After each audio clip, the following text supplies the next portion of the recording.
여러 이유가 있겠습니다만 잘 알지 못했던 이유도 하나 있습니다. 바로 이 이자 안에요. 우리가 굳이 부담할 필요가 없는 그런 비용들이 다 함께 들어가 있었기 때문이거든요. 진짜요? 이거 모르셨죠? 전혀 몰랐습니다. 네, 그래서요. 국회가 이번에 그 구조 자체를 바꿨습니다. 단순히 금리를 낮추는가에 대한 문제가 아니라 누가 어떤 비용을 부담해야 하는가에 대한 기준을 세운 법이라는 생각이 듭니다. 국회 본회의에서 통과된 따끈따끈한 주요 법안을 쉽고 빠르게 소개해드리는 잉크도 안 마른 법률. 안녕하세요. 아나운서 홍주연입니다. 네, 안녕하세요. 손수호 변호사입니다. 네, 주연 씨. 연말연시에 송년회도 많고 신년회도 많고 모임 많이 가셨죠? 요즘 오랜만에 친구들 만나면서 이런 얘기 저런 얘기해서 참 좋긴 한데 대출 이자 때문에 너무 숨 막힌다. 월급이 그대로 이자로 나간다. 이런 얘기하는 친구들이 많더라고요. 맞습니다. 좀 고금리가 계속 이어지면요, 가계 부담도 커지고 그리고 또 자영업자 부담도 역시 커질 수밖에 없죠. 근데 변호사님, 이렇게 고금리인 이유가 있나요? 여러 이유가 있겠습니다만 잘 알지 못했던 이유도 하나 있습니다. 바로 이 이자 안에요. 우리가 굳이 부담할 필요가 없는 그런 비용들이 다 함께 들어가 있었기 때문이거든요. 진짜요? 이거 모르셨죠? 전혀 몰랐습니다. 네, 그래서요. 국회가 이번에 그 구조 자체를 바꿨습니다. 은행법 일부 개정 법률안입니다. 네, 변호사님, 아까 말씀하셨던 우리가 굳이 낼 필요가 없었던 비용, 이게 뭔가요? 네, 이 부분을 먼저 짚고 가야 될 것 같은데요. 은행은요, 대출금리를 정할 때 기준금리에다가 가산금리를 더합니다. 그런데 문제가 있어요. 바로 이 가산금리 안에 예금자 보험료, 지급준비금, 각종 법정 출연금 같은 돈 빌리는 대출자랑 직접 관계없는 비용까지 다 포함되어 있었습니다. 그럼 쉽게 말해서 은행이 내야 할 비용을 대출 받은 사람이 부담했다는 말이네요. 그렇습니다. 그렇기 때문에 이거는 수익자 부담 원칙에 반하는 거 아니냐, 이런 비판이 계속 제기되어 왔고요. 또 고금리 상황이 좀 길어지면서 가계와 기업의 금융 부담이 커지고 또 그 사이에 은행권이 얻는 이자 수익은 더 커졌거든요. 이런 점에서 논란이 계속 이어져 왔습니다. 아니, 과연 지금의 대출금리 산정 방식이 공정하냐, 이런 의문까지 나오게 됐죠. 그런데 사실 은행권에서도 그냥 손을 놓고 있었던 건 아니잖아요. 그렇습니다. 2023년에 은행연합회가 대출금리 체계의 합리성 제고를 위한 모범 기준을 개정하긴 했어요. 당시 은행연합회가요, 대출금리에 반영되는 항목을 보다 투명하게 하자, 그리고 대출자에게 부담이 과도해지지 않도록 기준을 일부 손보긴 했습니다. 그럼에도 불구하고 이렇게 이번에 은행법까지 손보게 된 이유는 뭘까요? 네, 이 기준이 은행들 스스로 만든 자율 규제였기 때문입니다. 이렇게 강제력이 없다 보니까 근본적인 구조 개선에는 한계가 있었고요. 그래서 이번에 국회가 나섰습니다.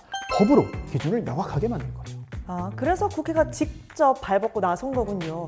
그럼 이번 은행법 일부 개정안 핵심 내용은 뭔가요? 네, 핵심은 크게 세 가지입니다. 첫 번째, 대출금리에 아예 못 넣는 비용을 법으로 명확하게 정했습니다. 예금 지급 준비금, 예금자 보험료, 서민금융진흥원 출연금, 이제 아예 이거는 반영이 안 돼요. 그리고 두 번째, 법정 출연금도 제한했습니다. 신용보증기금이나 기술보증기금 등 보증부 대출 있잖아요. 이것과 관련된 법정 출연금도요, 기존의 절반까지만 반영할 수 있도록 제한했습니다. 그럼 만약에요, 은행이 이 기준을 어기면 어떻게 되나요?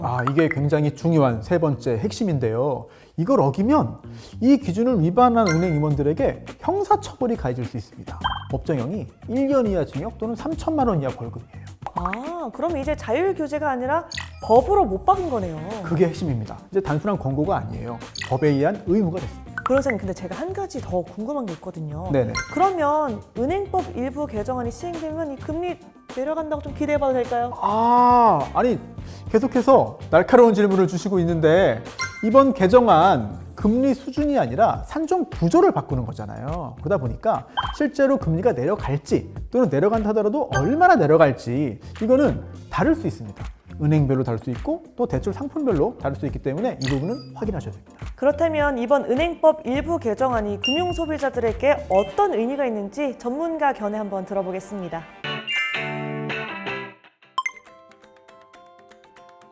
특히 가산금리 산정에 있어서 은행들이 부담하는 법정 비용을 고객이 부담해야 될지의 여부에 대한 논란이 많이 제기됐었고, 그동안 은행은 자율규제 형식을 통해서 은행이 부담하는 출연금 등의 비용을 고객에게 부담시키는 대출금리 산정 구조를 갖고 왔습니다. 은행이 대출금리를 상당히 높은 수준으로 유지를 하고 이에 따라서 은행들의 수익이 상당히 많아진 면이 있었습니다. 은행법의 핵심적인 내용은 바로 대출금리 산정에 있어서 고객에게 부담시켜지지 말아야 될 그런 법정 비용을 고객에게 부담시키지 않도록 함으로써 은행의 어떤 사회적 책임을 다하게 하기 위한 목적이 가장 큰 핵심적인 내용이라고 할 수가 있습니다.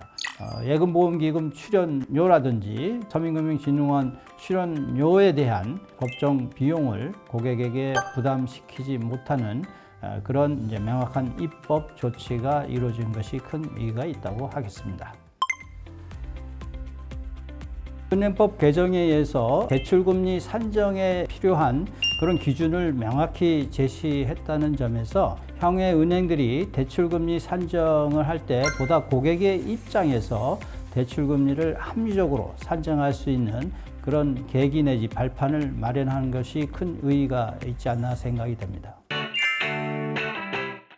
네, 교수님 말씀 들어보니까요. 이번 개정 법률안이 금융소비자의 권익을 제도화시키는 아주 의미 있는 법안이라는 생각이 듭니다. 그럼 변호사님, 은행법 일부 개정안 언제부터 적용되나요? 네, 이번 개정 법률은요, 공포 6개월이 지난 다음부터 시행되고요.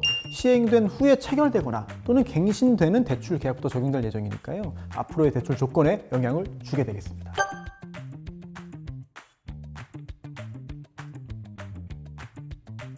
네, 오늘 은행법 일부 개정안에 대해서 좀 이야기를 해보니까요. 이 법이 단순히 금리를 낮추는가에 대한 문제가 아니라 누가 어떤 비용을 부담해야 하는가에 대한 기준을 세운 법이라는 생각이 듭니다. 그렇습니다. 은행의 수익 추구도 중요하고요. 또한 금융소비자 보호도 중요하잖아요. 그 사이 어딘가에서 적절한 균형점을 찾아야 되는데 이 법이 그 첫걸음이 아닌가 생각합니다. 네, 저희는 다음 이 시간에 또 다른 주요 법안을 들고 돌아오겠습니다. 여러분, 안녕. 안녕.